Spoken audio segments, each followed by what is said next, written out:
भारत माता की भारत माता की वंदे वंदे वंदे। बहुत बहुत धन्यवाद। जय श्री राम। आज हम सभी के लिए बहुत ही सौभाग्य का दिन है कि आज हमारे मध्य में जो दिव्य आत्माएं उपस्थित हैं, एक बार उनका आप सभी से परिचय हो जाए इस नाते से आपके बीच में मैं खड़ा हूं। मेरे दाई और सबसे पहले विराजमान है बहन लीजा जी। आप ब्रह्मकुमारी आश्रम शाहबाद में अपनी सेवाएं दे रही हैं और आज हमारे बीच में पहुंची हैं। अपनी वाणी के द्वारा हम सभी को लाभ देंगी। बिल्कुल बाई और अपने मदन सर के साथ बैठे हैं श्रीमान सुनील शर्मा जी। आप वायु सेना के अधिकारी रहे हैं और लंबे समय तक वायु सेना में अपनी सेवाएं देने के बाद रिटायरमेंट के बाद अब ब्रह्मकुमारी आश्रमों का सारा काम और उनकी सेवाओं के लिए आप समर्पित हैं। आपका भी अपने विद्यालय में पहुंचने पर मैं बहुत बहुत आभार प्रकट करता हूँ। आप सभी की सुंदर फोटो बनाने का काम जो भैया कर रहे हैं श्री साहिल जी, आपका भी विद्यालय में पहुंचने पर आपके विराजमान है। आपकी ब्रह्मकुमार आश्रम से जुड़े हुए श्री हरजिंदर जी, आपका भी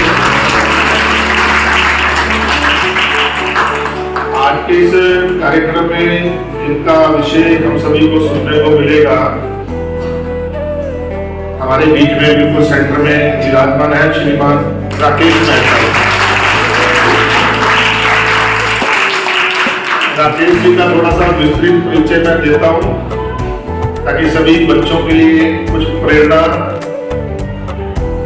प्राप्त हो सके। इस नाते से राकेश मेहता जी आप एडवोकेट हैं, सामाजिक कार्यकर्ता हैं, प्रेरक वक्ता हैं और 2009 में आपने जो है सेवानिवृत्ति के पश्चात भारतीय वायु सेना में सेवा की है और 32 साल वहां काम करने के बाद अब समाज का काम कर रहे हैं।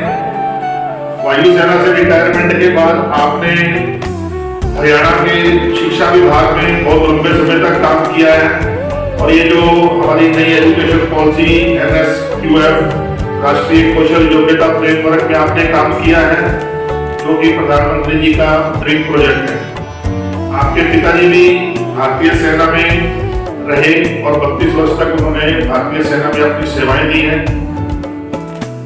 आपने एक लाइफ चेंजर संगठन की स्थापना की जिसमें युवाओं तो साथ में लेकर सामाजिक व्यक्तिगत परिवर्तन कैसे लाया जाए, उस दृष्टि से आपने एक अपने संगठन की स्थापना भी की। आपके द्वारा अनेकों प्रेरणात्मक कार्यों का संचार YouTube चैनल्स के माध्यम से निरंतर किया जाता है। अब तक 47 टाइम्स आप ब्लड डोनेट कर चुके हैं, ताली बजानी चाहिए। रक्तदान बहुत बड़ा दान है, तो 47 बार आपने रक्तदान किया है और कहते हैं कि जीते जी रक्तदान और जाने के बाद देहदान। तो हम सभी का ये बड़ा प्रेरणादायी है हमारे सभी के लिए कि आपने अभी जीवित रहते हुए ही मरणोपरांत अपना आंखें और अपना शरीर ये भी दान किया हुआ है, उसका भी संकल्प आपने किया हुआ है। कोरोना के काल में कई वैक्सीनेशन शिविर आपने लगाए। मुख्यमंत्री जी ने समाज सेवा क्षेत्र में समर्पण और अनोखी सेवा स्वयंसेवी कार्यक्रम के लिए उसके अम्बाला शहर के आप समन्वयक भी हैं और आपकी यदि मैं एजुकेशन क्वालिफिकेशन की बात करूं तो आप MBA हैं और MSc हैं। इसके साथ मानव संसाधन प्रबंधन आपने डिप्लोमा किया हुआ है, PG diploma, PG computer application में आपने डिप्लोमा किया हुआ है, LLB किया हुआ है। तो ऐसे मोटिवेटर, ऐसे प्रबंधन के स्किल जगह जगह पर कॉलेजों में विद्यालयों में जाकर कैरियर काउंसलिंग इस प्रकार के आपके जो है अनेकों विषय रहे हैं। तो हमारे विद्यालय में आपके पहुंचने पर हार्दिक अभिनंदन है।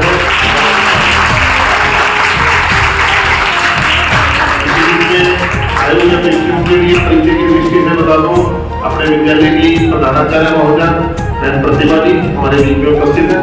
तो मैं निवेदन करूंगा श्री राजेश मेहता जी से कि वो अपना विषय हम सबके बताएं।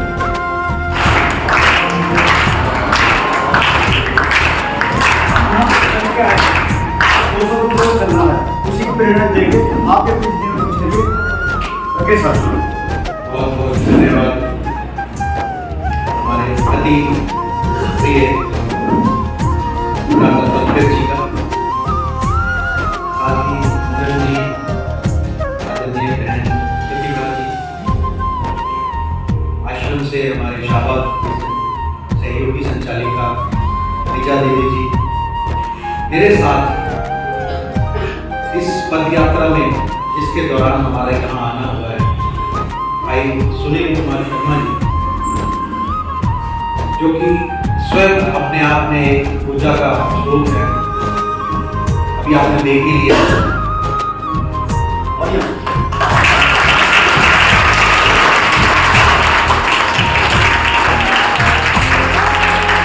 वायुसेना से सेवानिवृत्त होने के बाद आप समझ सकते हैं कि आयु के किस पड़ाव पर होते हैं, जीवन के किस पड़ाव पर पहुंच जाते हैं।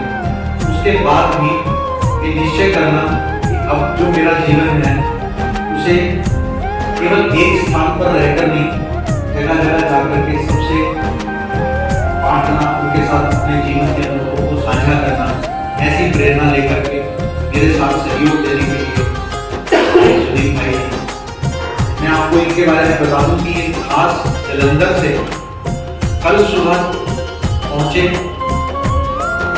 अंबाला। वहां पे 5-7 किलोमीटर चलने के बाद अंबाला आए, बस से आए और अंबाला से लेकर साहा तक हमारे साथ पैदल चले और जो बीच का थोड़ा बहुत एरिया लोकल था वो भी चले और फिर साहा से शाहबाद तक हम साथ पैदल आए। पैदल आना, इसके पीछे कुछ ना कुछ तो कारण हुआ। आप सोच रहे होंगे कि क्या कारण हो सकता है, क्या इनका दिमाग खराब हो गया है या नहीं बैठ सकते, ऐसा विचार आता है किसी किसी के मन में? आता होता है। क्या जरूरत पड़ी है कि हम गाड़ियां होते हुए, 2 व्हीलर होते हुए भी हम पैदल चले? जब किसी के साथ संपर्क करना होता है, जैसे अभी हम आपसे बात कर रहे हैं, एक बच्चे को हम देख पा रहे हैं, इससे ज्यादा अच्छा संपर्क का साधन कोई और नहीं हो सकता। अभी पिछले दिनों जब कोरोना काल में आप लोगों को शिक्षा मोबाइल के माध्यम से दी जा रही थी, ऑनलाइन क्लासेस के माध्यम से, शुरू के कुछ दिन तो अच्छे लगे होंगे, लेकिन मैंने देखा है बच्चों को रोते हुए कि मुझे अपने टीचर से मिलने जाना। और टीचरों का भी यही हाल, शिक्षक भी परेशान हो गए थे, क्योंकि ये जो शिक्षण का कार्य है या वार्तालाप का कार्य है, जब दोनों तरफा ना हो, आमने सामने ना हो, तो उसमें आनंद नहीं है। आज हम आपके बीच में कुछ संदेश लेके आए हैं। आप कौन कौन सी कक्षा के हैं? 7, 6, 6, 7, 8। बिल्कुल सही, मैं आपको बधाई देना चाहूंगा। और मुझे मालूम नहीं था कौन से बच्चे हैं, लेकिन 6ठी, 7वीं और 8वीं कक्षा जो होती है हमारे पास में, जब हमारा पाठ्यक्रम बनाया गया सीबीएसई के साथ, सीबीएसई ने उसे अधिकृत किया कि आप जाकर के ये कार्यक्रम कीजिए 3 कक्षाओं के लिए, 6ठी, 7वीं और 8वीं, क्योंकि ये वो अवस्था है जब आपके मानसिक विकास होता है, जब आपकी तार्किक शक्ति का विकास होता है। तार्किक शक्ति जानते हैं? जब तर्क वितर्क के बारे में आपको पता चलता है, यस एंड नो के बारे में पता चलता है, एक और चीज होती है वाई, WHY, मतलब क्यों। ये वो अवस्था है, लेकिन इससे छोटे थे तो पता नहीं था समाज के बारे में, दुनिया के बारे में। मम्मी ने जो ड्रेस ला के दे दी, कपड़े जो ला के दे दिए वो पहन लो, जो कहा खा ले तो खा लेते थे। लेकिन अब जो आपकी अवस्था है 6 साल की साइकोलॉजी के हिसाब से, मनोविज्ञान भी ये कहता है कि आप अभी इस अवस्था में कि आप अपना निर्णय कर सकते हैं, सही गलत का फैसला कर सकते हैं। अगर कोई गलत कह रहा है तो उसके आगे प्रश्न चिन्ह लगा सकते हैं कि ऐसा क्यों। प्रश्न चिन्ह उठाना अच्छी बात है या बुरी बात है? अच्छी भी है, बुरी भी है। ऑर्डर के आगे प्रश्न चिन्ह लगाने के लिए बहुत शक्ति चाहिए। सच्चाई के विरुद्ध कोई बात हो रही है तो वहां पे आपको प्रश्न चिन्ह लगाना चाहिए। लेकिन जब आपके आदरणीय पूजनीय बड़े शिक्षक कोई बात करते हैं तो उसको भी एक विधि होती है। खैर, मुझे बहुत इस बात की खुशी है कि आपसे मिलने का मौका मिला। कुछ एक बातें जो हम लेकर के आए हैं, अगर वो आप तक पहुंच गई तो ये जरूर आगे तक जाएंगी, क्योंकि इससे अगली जो कक्षाएं हैं 9वीं 10वीं 11वीं 12वीं, वो थोड़ी सी व्यस्त होने वाली होती है। अभी वो अवस्था है जहां आप अपने मन की इच्छाओं को पूरी कर सकते हैं। ऐसे तो पूरा जीवन पड़ा है, लेकिन अभी आपको ये निर्णय करना पड़ेगा। और जो हम संदेश लेके आए हैं, बात बात नहीं कहूंगा, आपके लिए बिल्कुल उपयुक्त है। सुनेंगे? सुनना चाहेंगे? मैं अपनी पदयात्रा के कुछ उद्देश्य आपको बताऊंगा, उसके बाद मैं आपसे कुछ और बात करूंगा थोड़ी सी देर में। सबसे पहला उद्देश्य है, जब कोई चल के आता है, चल के आने का मतलब पहले हम खुद चले, फिर आपको कहेंगे कि आप ही चलो, पैदल चलो। क्यों कहेंगे? हम आप बच्चे बताएंगे कि पैदल चलना अच्छा है या नहीं है? एक आवाज में बोले, क्यों अच्छा है? बताइए, अपने आप हाथ खड़ा करके बताइए, तो मैं पूछूंगा। कोई ना कोई कारण तो होगा। अच्छा चलना, आपने बोला अच्छा है, मुझे खुश करने के लिए बोला, क्यों अच्छा है? ऐसे तो अंदर से लग रहा है कौन इतनी दूर पैदल चले बस में, पापा मुझे छोड़ के आओ, बाइक पे छोड़ आओ, साइकिल मिल जाए तो और अच्छा होगा। साइकिल पे कौन कमाते हैं? बस में कौन कमाते हैं? दूर से आने वालों के लिए तो ठीक है, लेकिन जिनका घर भी पास में है फिर भी बस पे आते हैं, वो कौन है? अच्छा, ज्यादातर दूर से आने वाले हैं। चल खैर, आप ये बताइए कि पैदल चलना क्यों अच्छा है? आपने बोला हाँ, आप कोई बात नहीं, घबराना नहीं है। पैदल चलना अच्छा है या नहीं, पहले ये बताओ। हाँ, क्यों अच्छा है? कोई भी कारण तो होगा, और ये किसी को भी पूछ सकता हूँ।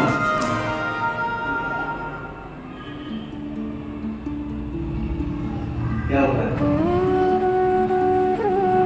कुछ तो होता होगा। पैदल चलने से थक जाते हैं, हाँ?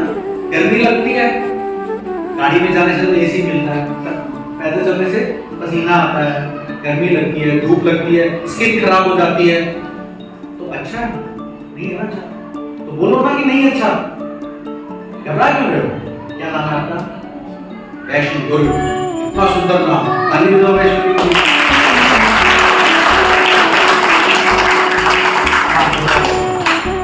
अच्छा नहीं है ना? सोचो, आप सोचो, बैठ जाओ, फिर उसके बाद सोचो।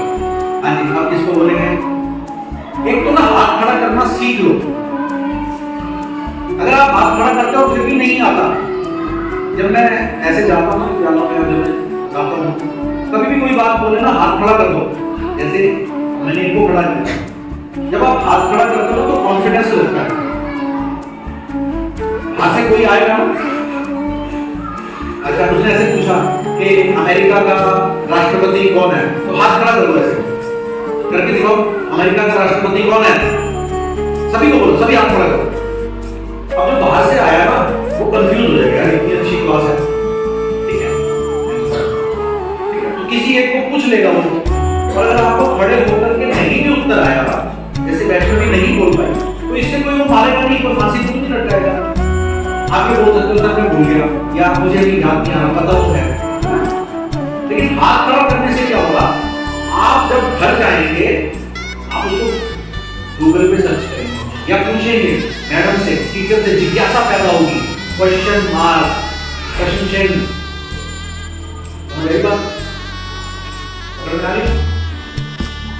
भारत की राजधानी क्या है? नहीं, हाथ करो, भारत की राजधानी, वेरी गुड, तो समझ में आ गई, लॉजिक समझ में आया, तर्क समझ में आया, क्या है, हाथ खड़ा करना है, आपका नाम रोशन होगा, आपके शिक्षकों का, आपके विद्यालय का नाम रोशन होगा कि यहाँ के छात्र, कॉन्फिडेंस, आत्मविश्वास के साथ हाथ खड़ा करना है, ठीक है। किस किस बच्चे को अपने माता पिता का नाम मालूम है?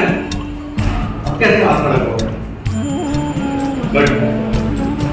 आपके विद्यालय का नाम क्या है? बस यही तो करना है, घबराना नहीं बिल्कुल भी, सच बता रहा हूं। अच्छा, आपको मालूम है कि इंडियन एयरफोर्स में कौन कौन सी मिसाइल्स लगाई जाती हैं? हाथ खड़ा करो भैया, यही तो सिखा रहा हूं। आंसर नहीं आएगा क्योंकि आपको बताया जाएगा, ये टेक्निक है आपके कॉन्फिडेंस को बढ़ाने के लिए, आप घर जाके उसको करोगे। अच्छा, एक बात बताता हूं, सबके साथ बोलूंगी, कभी पेपर में, एग्जाम में कोई प्रश्न नहीं आया आपको, आपने कोशिश की आगे वाले को तो ये प्लीज थोड़ा सा, ऐसा हुआ? किस किस के साथ हुआ? गुड, शाबाश। अच्छा, जिन्होंने हाथ निकाले नहीं हुआ तो भी हाथ को खड़ा करो कम से कम। तो अब जो प्रश्न आपको नहीं आया, मेरे साथ ऐसा हुआ, मैंने घर जाकर के उस प्रश्न का उत्तर जानने की कोशिश की और वो इतना अच्छा फिट हो गया। और ईमानदारी से सच बताऊं तो कभी कभी हमारे टीचर्स भी बैठे, आप एग्जाम में अगर आपको कुछ नहीं आ रहा ना और आप थोड़ा सा पसंद है, तो आप खड़े होकर के हाथ खड़ा करके अगर टीचर को बोलेंगे मुझे थोड़ा सा इसके बारे में बता दीजिए, मैं कर नहीं पा रहा हूँ, मुझे आता है, थोड़ा सा समझा दीजिए कि प्रश्न है क्या, वो आपको डायरेक्ट आप उत्तर तो नहीं बताएंगे, लेकिन ऐसा कुछ बता देंगे कि आपको सब कुछ याद होता है। ऐसा ये भी एक तरकीब है, उपाय है, ठीक है, ये कुछ छोटी छोटी बातें है। अब किसी को समझ में आया कि पैदल चलना अच्छा है या बुरा है? अच्छा, एक बार ये जो बुरा बोलते हैं वो हाथ खड़ा करो, हाथ तो खड़ा करो। चल, अच्छा देखो, जब हम आप यहाँ वो होती है एक्सरसाइज वगैरह करवाते हैं सुबह सुबह प्रार्थना के बाद, क्या योग होता है या एक्सरसाइज होती है? सीटी बोलते हैं उसको, उसमें क्या करते हैं? 1 2 3 4, क्यों करते हैं?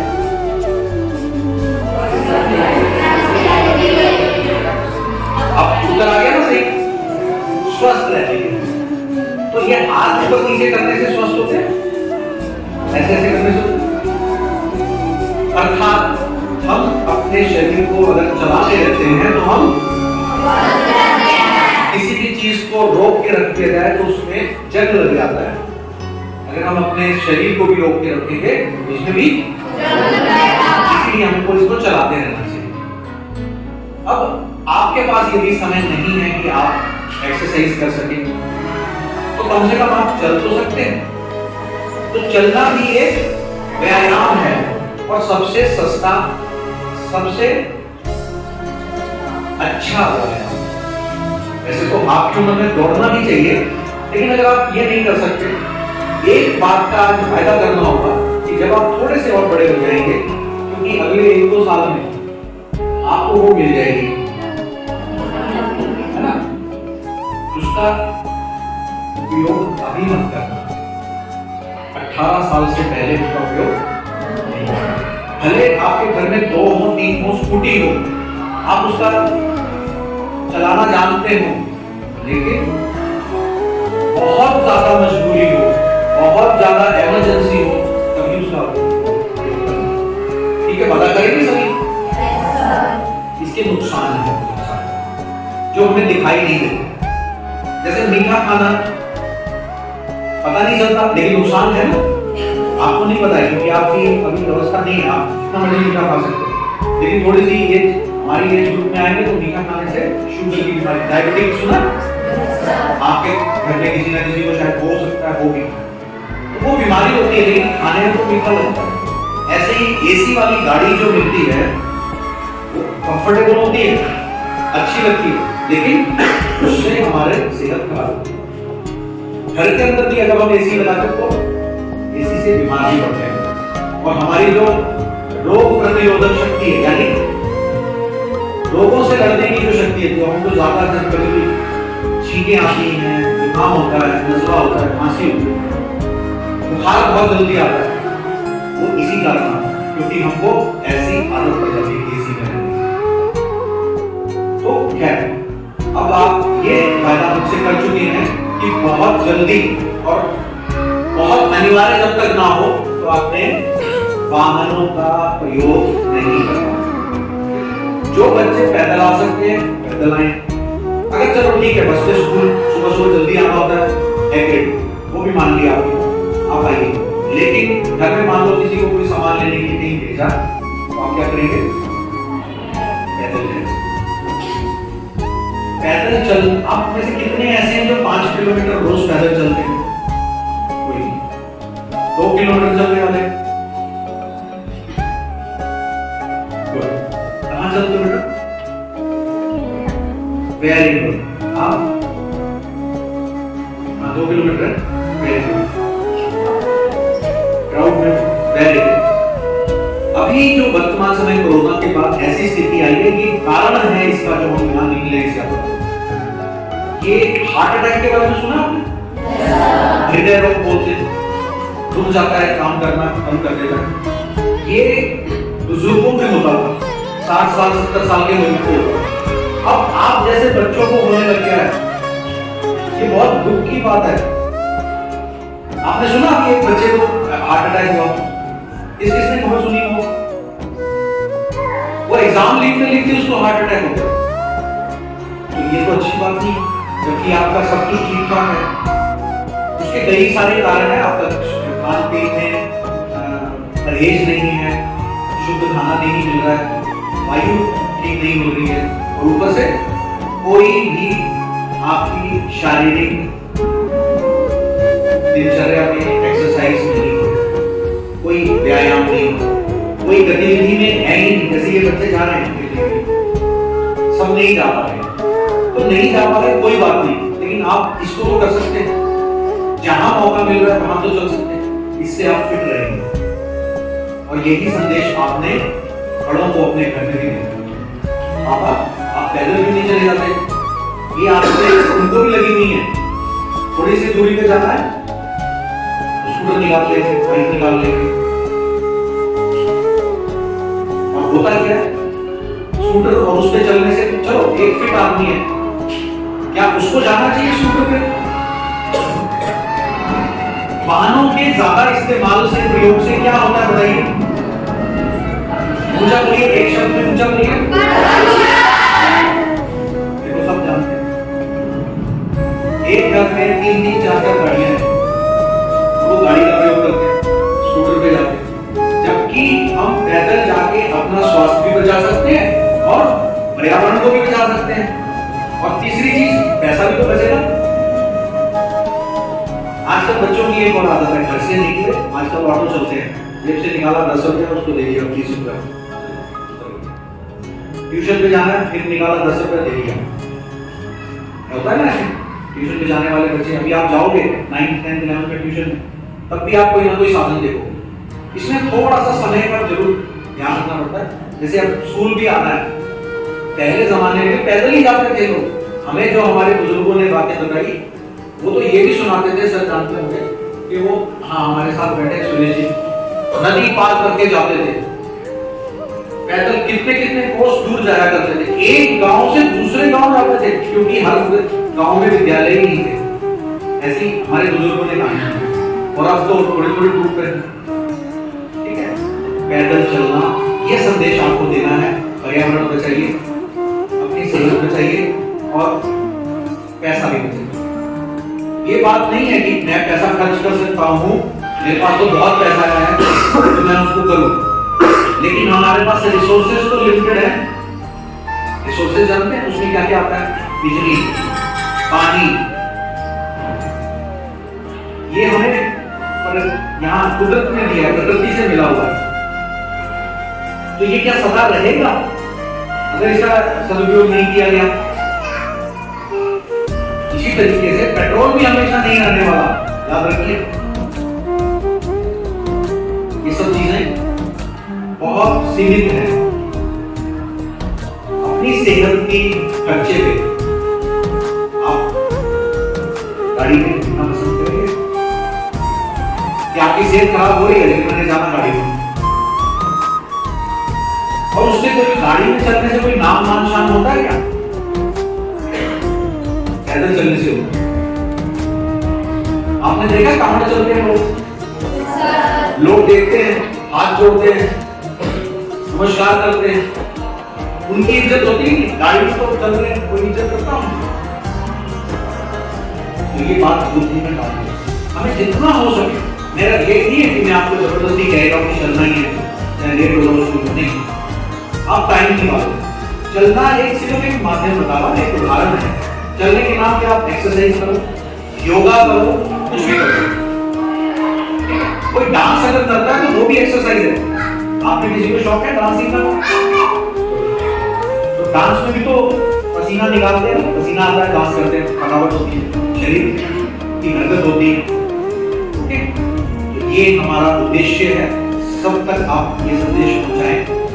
एक और बात, भारतीय संस्कृति और सभ्यता में प्राचीन योग बहुत प्रसिद्ध है। उस योग के माध्यम से भी हम अपने इस शरीर को, ये जो भगवान ने दिया हुआ शरीर है बहुत कीमती है, उसको बचा के रख सकते हैं, ताकि हम अपने परिवार के लिए, अपने राष्ट्र के लिए और विश्व के लिए सेवा कर सकें। अगर यही बीमार हो गया, अपने बीमार लोग देखें, वो बोझ होते हैं ना किसी के ऊपर, तो क्या हम बोझ बनना चाहते हैं? अगर हम राष्ट्र हित में, देश में कुछ करना चाहते हैं तो सबसे पहले इसको ठीक करें। एक फौजी होता है, उसके बॉर्डर पे युद्ध चल रहा है, अगर वो मारा जाता है तो वो क्या बचाएगा अपने साथी सैनिकों को? तो उसको पहले ये सिखाया जाता है कि अपना डिफेंस कैसे किया जाए, अपना बचाव कैसे किया जाए, कि मुझे गोली ना लगे, तभी मैं सबको बचा पाऊंगा। ठीक है, तो इसीलिए इसको बचाना बहुत जरूरी है। तभी आप अपने माँ बाप की सेवा कर पाएंगे। करना चाहते हैं माँ बाप की सेवा? अनाथ आश्रम में तो नहीं छोड़ना चाहते? तो आप ठीक रहेंगे, आपका स्वास्थ्य ठीक रहेगा तो उनकी सेवा होगी। उसके बाद आपके समाज में आपकी सेवाएं मिलेंगी, आपका देश भी विकासशील हो जाएगा। कुछ ना कुछ काम चलता रहेगा आपके देश में, और जहां ये रुक गया तो सब कुछ मजबूत आने लगेगा, जैसे खड़े हुए पानी में से आते। तो बहती नदी बनना है या खड़ा हुआ पानी तालाब में? ये सब चीजें जब आपके अंदर आ जाती हैं तो आपका एक खुद का एक व्यक्तित्व बनता है। जो भी हमारे देश के स्वतंत्रता सेनानी रहे या जो भी महान हस्तियां हैं जिनके बारे में हम जानते हैं, कुछ नाम बताना चाहेंगे? जैसे स्वामी विवेकानंद जी, जानते हैं सभी? और भगत सिंह, सुखदेव, राजगुरु, और सुभाष चंद्र। तो ये सब के नाम क्यों याद है आपको? कुछ विशेष किया होगा इन्होंने। 800 करोड़ लोग हैं दुनिया में, उसमें से कुछ चंद लोगों को हम जानते हैं।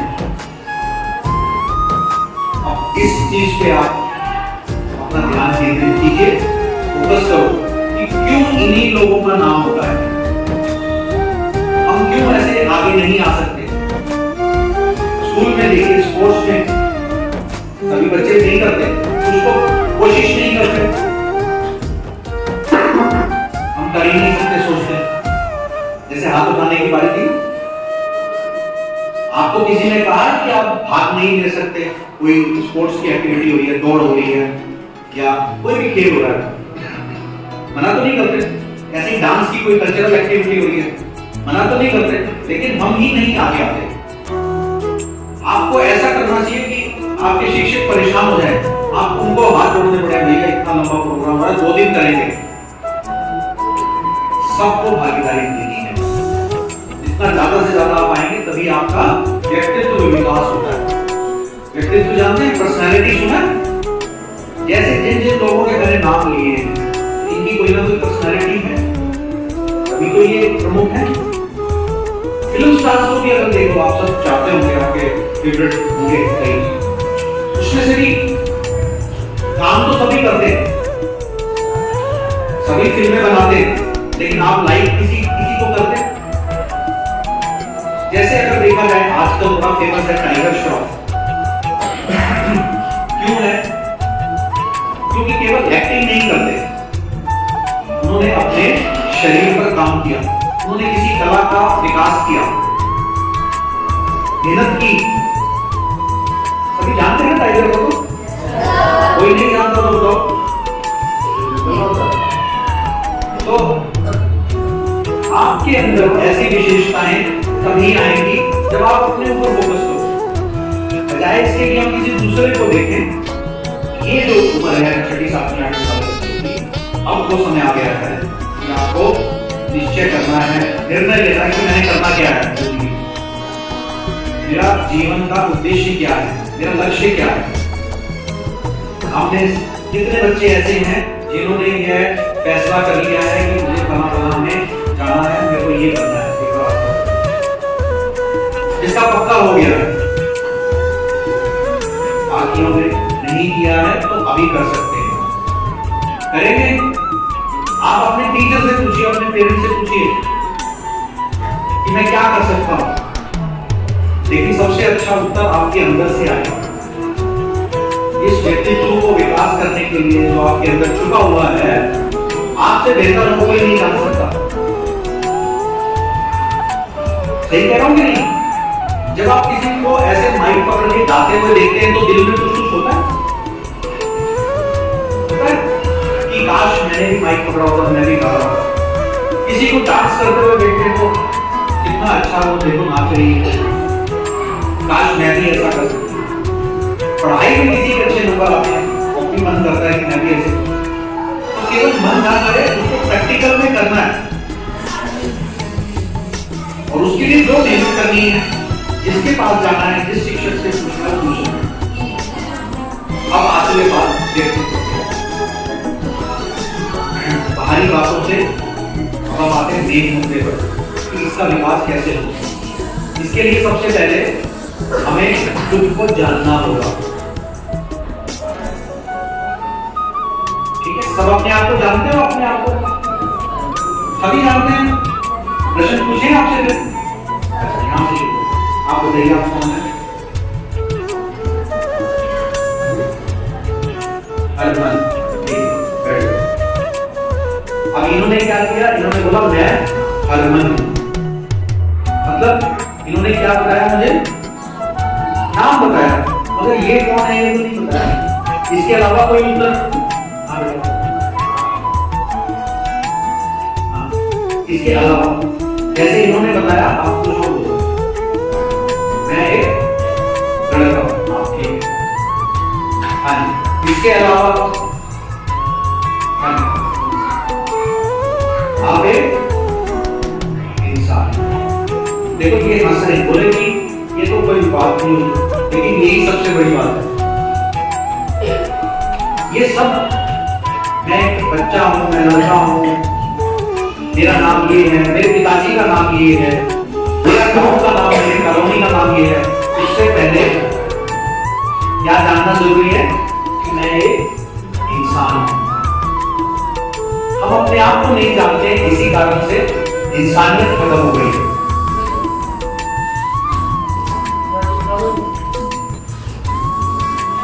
क्या क्या खत्म हो गई है? कहां से खत्म हो गई है? कहां से? हाँ, थोड़ा ऊंचा बोलिए। किसी के प्रति रहम दया की भावना ही नहीं रही हमारे अंदर, क्योंकि हमें पता ही नहीं कि हम एक इंसान हैं। वो हरमन है तो मैं सिमरन हूं, इतना ही पता है।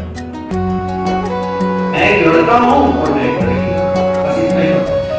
बस इसी में फंसे हुए और थोड़ा सा गहराई में चलते हैं। इंसान भी है, एक मनुष्य का शरीर हमें मिला हुआ है। क्या इंसान होना काफी है? जानना इतना काफी है? थोड़ा सा और, क्योंकि आपकी जो बुद्धि है वो अभी विकसित हो रही है। काफी है इतना? कभी आपने सोचा कि मेरा हाथ ऊपर उठ जाता है, कैसे उठता है? मैं मुंह से बोल पाता हूं या पाते हैं कैसे?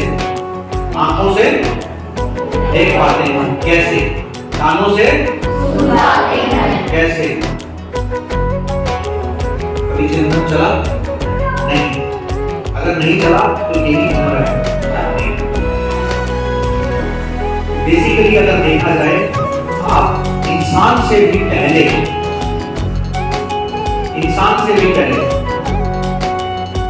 एक शक्ति है, एक ऊर्जा है। समझ रहे हो बात? इसका उदाहरण बताओ। आप जैसा शरीर या हमारे जैसा शरीर, जब उसको शमशान में लेके जाते हैं तो शरीर तो एक जैसा ही होता है, लेकिन उसका हाथ नहीं होता होगा, वो देख नहीं पाता, वो बोल नहीं पाता, कान से तो शरीर तो होता है। इंसान तो वो तब भी होता है, क्या चीज गायब हो जाती है? वैज्ञानिक बच्चे, क्योंकि यहाँ पे आपको ऐसी शिक्षा दी जाती है। आत्मा क्या होती है?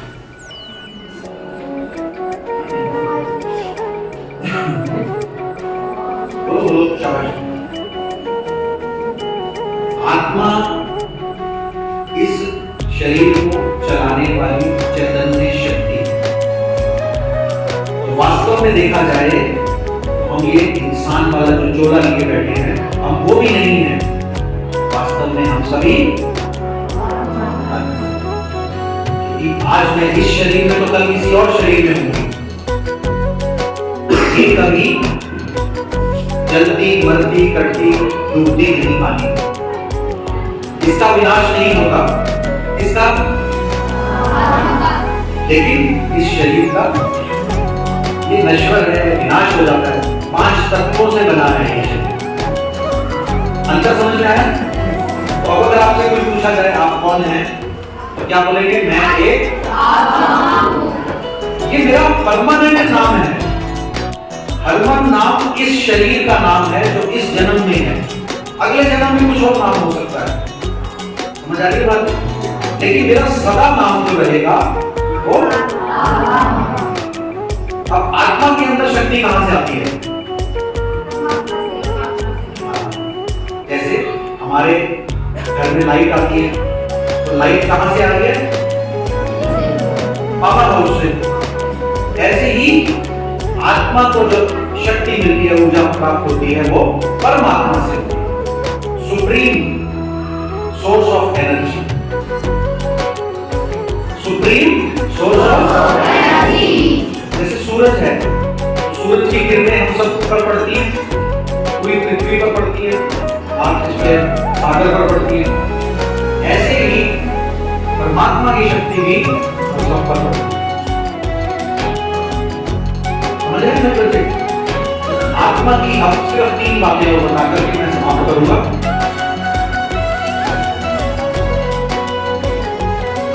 तीन चीजें जो मैं व्यक्तित्व की बात कर रहा हूं। सब चाहते हैं अच्छी पर्सनैलिटी हो। कौन सी वाली पर्सनैलिटी हो? सूट बूट पहन के गाड़ी में घूमने वाली, या मदर टेरेसा जैसी, या विवेकानंद जैसी, या महात्मा गांधी जैसी, या गुरु नानक जी जैसी? क्या गुरु नानक जी के पास कोई गाड़ी थी? विवेकानंद जी के पास? महात्मा गांधी जी कैसे चलते थे? पर्सनैलिटी तो थी ना उसकी, चाहे शरीर कितना पतला था। तो ये समझने की बात है, पर्सनैलिटी कपड़ों से नहीं होती, पर्सनैलिटी साधनों से नहीं होती। अब जो बात बताइए, आत्मा के अंदर व्याप्त जो गुण हैं उनसे आपकी पर्सनैलिटी। अब वो गुण कहां से आते हैं? ध्यान से सुन लेना, 3 बातें। सबसे पहले आप जो सोचते हैं, जो भी संकल्प करते हैं, अच्छा हो बुरा हो, आपके मन में संकल्प आता है। अब उसको करना है या नहीं करना है वो बात आगे की। सबसे ज्यादा विचलित कौन होता है? हमारा मन। हम कहते हैं ना, हमारा मन हमारे वश में नहीं है। खाने को मन नहीं करता, पढ़ने को ये बोलते मन नहीं करता। तो मन को नियंत्रित करना चाहिए या नहीं? कौन कौन कर सकता है? Very good. अभी तक किस किस ने किया हुआ है मन पर कंट्रोल? सही आंसर दे रहे हैं इस बात की, क्योंकि हम कर नहीं पाते। हमारे हाथ में एक बार मोबाइल आ जाए तो वो छूटता नहीं है। मोबाइल ऐसे हाथ में हो तो पीछे से मम्मी आवाज मार रही हो 3 बार, लक्ष्य 1 बार, लक्ष्य 2 बार, लक्ष्य, सब ऐसे। ऐसा होता है ना दोनों के साथ में, क्योंकि हमारा मन यहां पे आता, हमें हाईटेक कर लिया गया। हमारी शक्तियों को हम किसी के ग्रस्त हो गए। अगर आप शक्तिशाली हैं, अगर आपके अंदर मनोबल है, तो आप कह सकते हैं नहीं, मुझे इसका प्रयोग उतना नहीं करना जितनी जरूरत है उतना करना। मुझे जो खाना है वो खाना है अपने सेहत बनाने के लिए। मुझे बड़ों की बात माननी है, पढ़ाई करनी है, रात को जाग के पढ़ना पड़े तो पढ़ना है। ये है आत्मबल और मनोबल। तो कहां से शुरू हुआ था ये? संकल्पों से, आपके विचारों से, जो आप सोचते हैं। इसीलिए क्या कहा गया? जैसा सोचोगे वैसा पाओगे और बन जाओ। ठीक है, एक बार फिर से रिपीट करें, जैसा सोचोगे वैसा पाओगे। याद रखना है। अगर आपकी सोच बुरी है, एक चोर की सोच कैसी होती है? हमेशा वो चोरी के बारे में सोचता है। नशा करने वाले व्यक्ति की, शराब पीने वाले व्यक्ति की सोच कैसी होती है?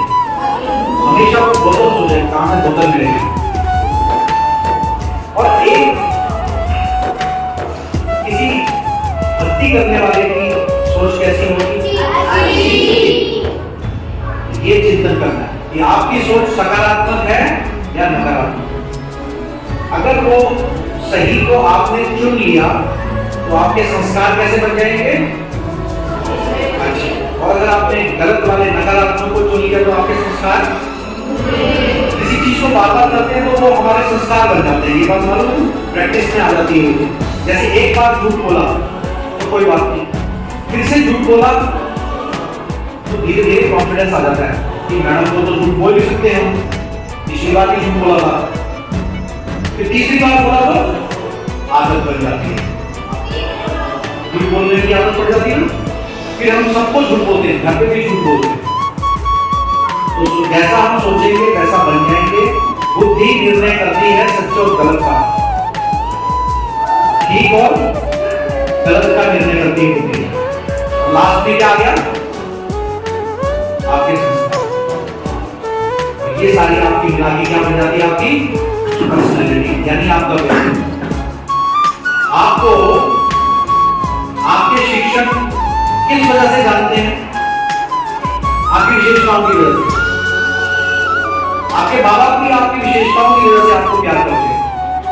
जो बच्चे माँ बाप को तंग करते हैं, क्या वो खुश कर पाते हैं अपने माँ बाप को? तो यही संस्कार सिखाते हैं, यही पर्सनैलिटी है, और यही लेकर के हमें बाहर जाना है। आपके इस विद्यालय का नाम ही इतना सुंदर है। क्या है? श्री कृष्णा विद्या मंदिर। श्री श्री का मतलब क्या होता है? श्रेष्ठ। और कृष्णा के बारे में तो आप जानते हैं, कृष्ण के बारे में कहा गया कि वो 16 कला संपूर्ण थे। अब 16 कलाएं, एक व्यक्ति के अंदर जो मैक्सिमम कलाएं होती हैं यानी गुण, वो कितनी होती हैं? 16। उसमें बहुत सारी कलाएं आती हैं, निपुण जिसे कहते हैं। तो श्रेष्ठ वो जो कृष्ण है, जो 16 कला संपूर्ण है, संपूर्ण निर्विकारी है, मर्यादा पुरुषोत्तम है। और आगे क्या आया उसके स्कूल का नाम? श्री कृष्ण विद्या का मंदिर है। ऐसे यहाँ पर इस संस्थान में पढ़ने वाले आप बहुत भाग्यशाली बच्चे हो। मैं आप सबके अच्छे सुनहरी भविष्य की मंगल कामना करता हूँ। और आपने बहुत अच्छे से सुना, बहुत बहुत धन्यवाद करता हूँ पूरे शिक्षकों का, आपकी जो मैनेजमेंट है,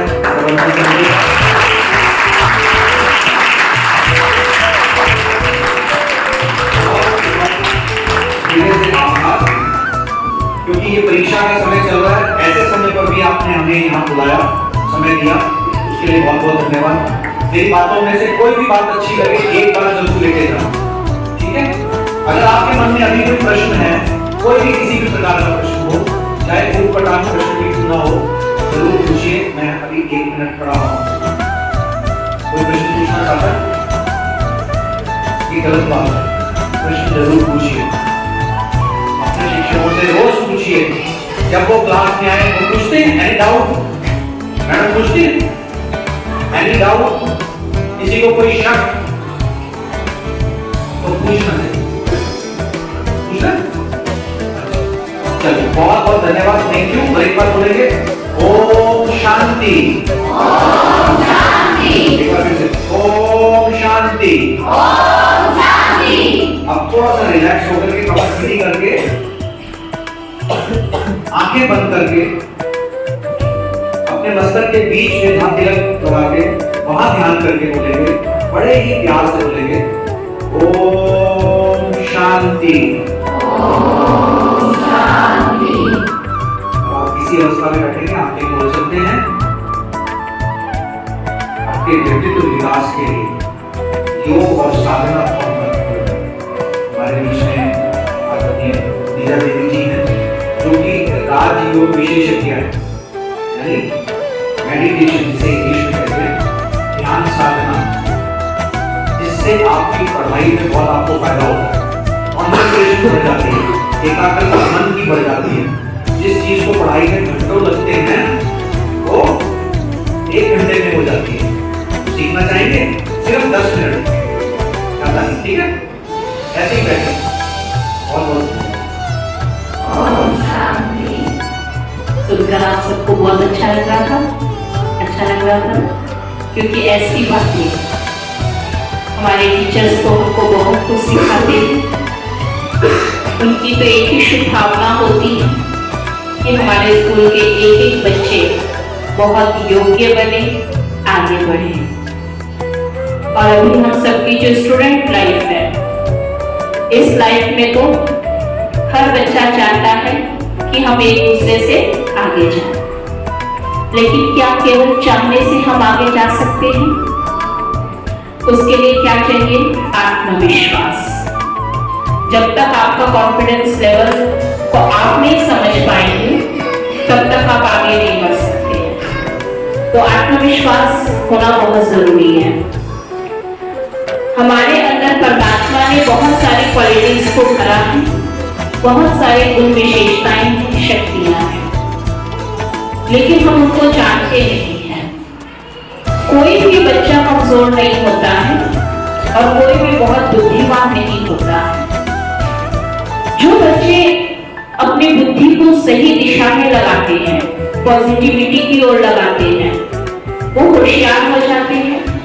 और जो अपनी बुद्धि की शक्तियों को नेगेटिव कार्यों में लगाते हैं, केवल खेलने में, मस्ती करने में, उल्टे सीधे कामों में, लड़ाई झगड़ा में, झूठ बोलने में, तो भगवान ने जो हमको शक्ति वरदान के रूप में दिया है, वो क्या होता है? हमारी बुद्धि कमजोर हो जाती है।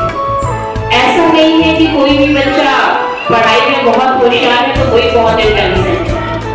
उसने पढ़ाई की वैल्यू को समझकर अपनी बुद्धि को क्या किया, पढ़ाई को पढ़ाई के ढंग से किया, टाइम भी किया, सिलेबस तैयार किया, फिर टीचर एग्जाम में जो मर्जी क्वेश्चन हमारे आगे रख दे वो बच्चा पास हो जाता है, अच्छे नंबर नहीं लेता।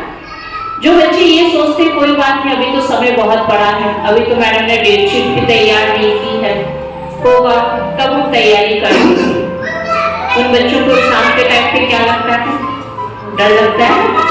फिर सोचेंगे अभी तो टाइम पड़ा है, कोई बात नहीं, डेट शीट आ गई है, जब हमारा पेपर कल है ना तो हम आज तैयारी कर लेंगे। फिर आज से शाम तक सोचेंगे, शाम से सोचेंगे रात को, और फिर जैसे एग्जाम का टाइम पास आ जाएगा फिर अंदर क्या होगा, अंदर डर और बढ़ने लगेगा। तो डर लगना ही अच्छी बात है या बुरी बात है, राइट है या रॉन्ग है, रॉन्ग है। अगर डर अंदर होगा तो जो आपको आता है वो भी सब जाके एग्जामिनेशन हॉल में भूल जाएंगे। फिर पेपर सामने है, क्वेश्चन सामने है, पढ़ा भी था, कुछ पॉइंट्स याद भी होंगे, लेकिन अंदर इतना डर है लिखते समय क्या होगा, जो याद था वो भी भूल गए। फिर आपके मार्क्स कैसे आएंगे, कम आएंगे, कम आएंगे, फिर आप अपने आप से निराश हो जाएंगे और आप क्या समझेंगे, मैं कुछ कर ही नहीं सकता हूँ, मैं तो बस पास हो रहा हूँ यही काफी है। अपने को ऐसा फील करेंगे जैसे मैं नालायक हूँ, मैं अच्छा स्टूडेंट नहीं हूँ। फिर आपको ऐसा लगेगा कि शायद हमारे पेरेंट्स भी हमको प्यार नहीं करते, हमारे टीचर्स भी प्यार नहीं करते। तो आप सही नहीं है या आपके विचार सही नहीं है? तो जो सही नहीं है उसको ठीक करना चाहिए ना।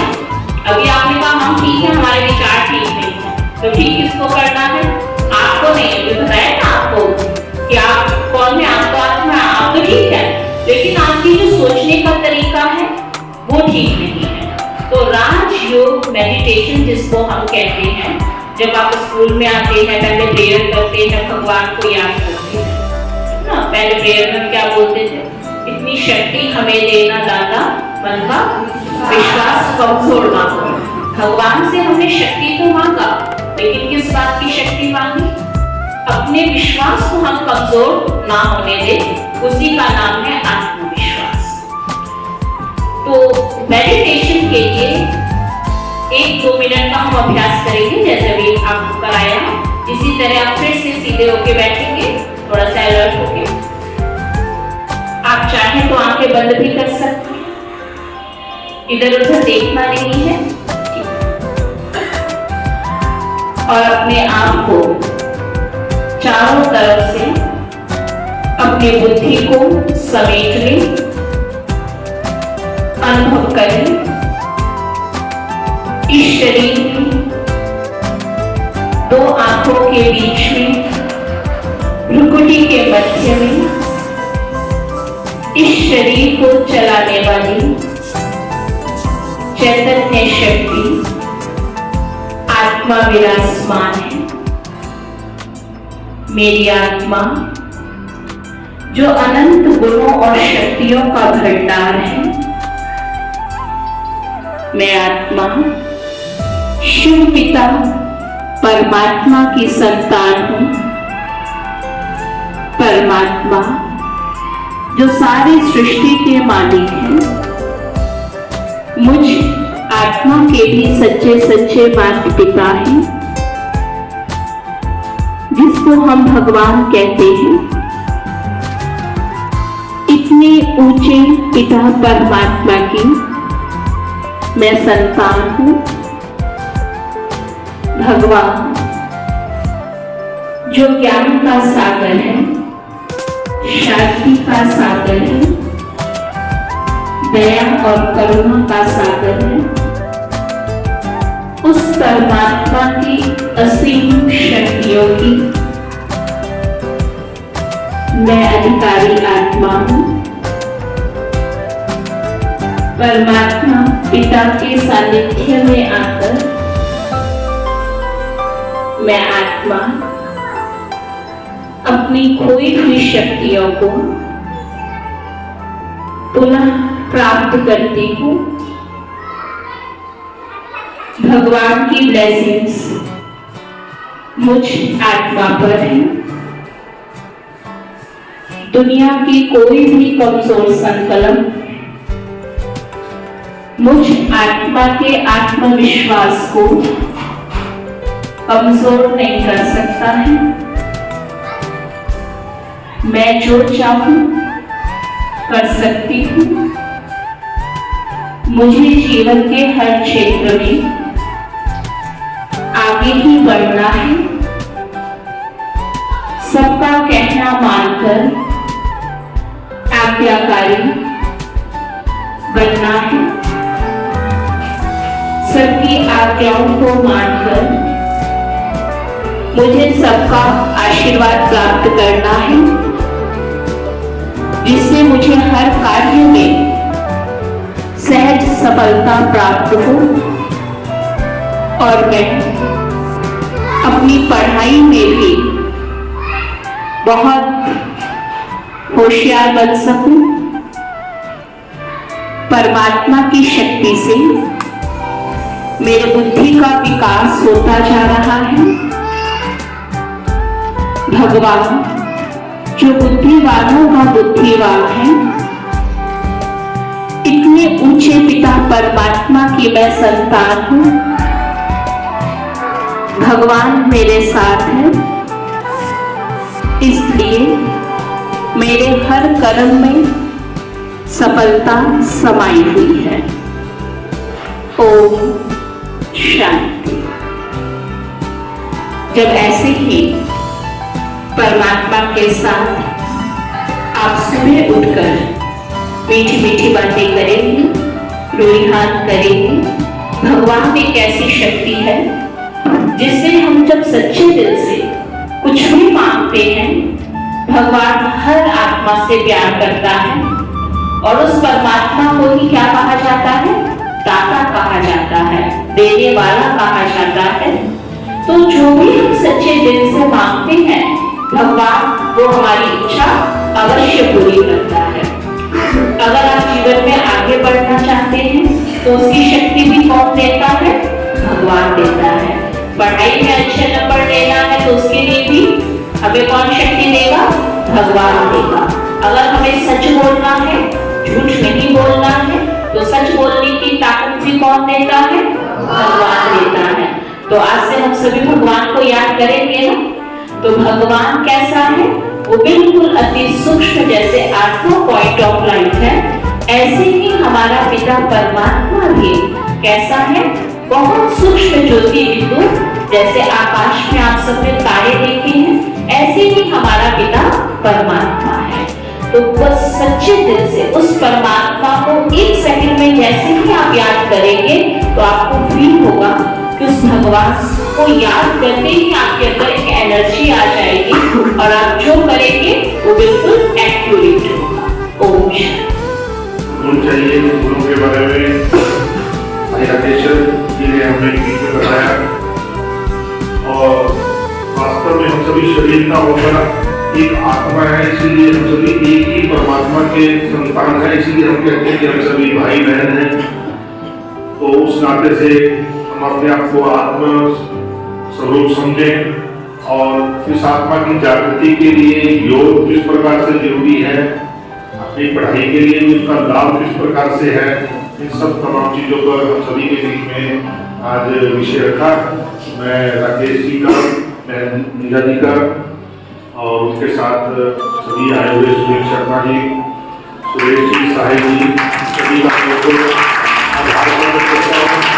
और आप सभी का धन्यवाद करता हूँ कि आपने हमारे विद्यालय में विद्यार्थियों के बीच में अपने विचार सुविचार रखे। निश्चय ही सभी विद्यार्थी, सभी विद्यालय के जो आचार्य हैं, उनसे कुछ ना कुछ प्राप्त जरूर करेंगे। आप सभी का बहुत फिर से एक बार कि ऐसे समय पर सब जगह परीक्षा चल रही है, आपने समय हाँ फिर भी बहुत बहुत धन्यवाद।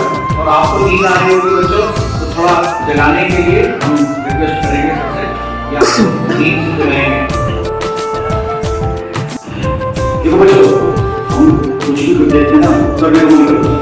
हम विराट कोहली का छक्का मार दिया, या वो हो गया, ऐसा कर रहे या मैं उसको छिपा मारता हूँ, मैं दिखाता हूँ।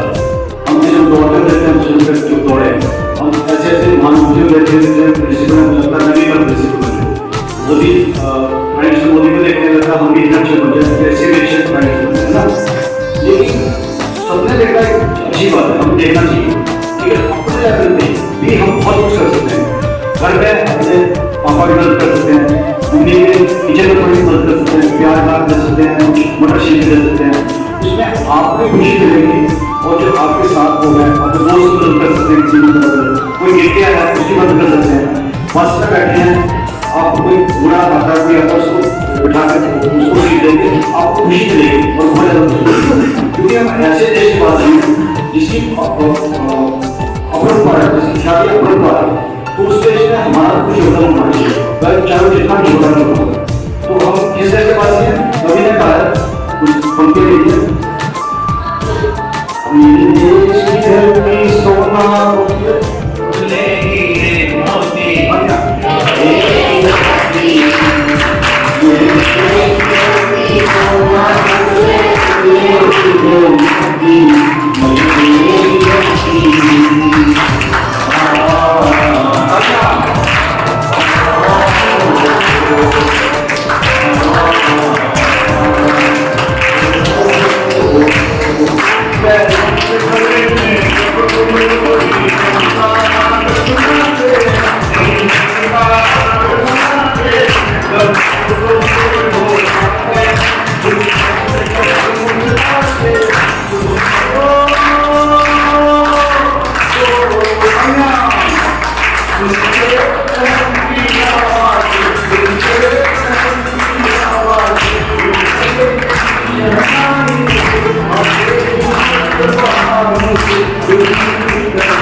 Thank you.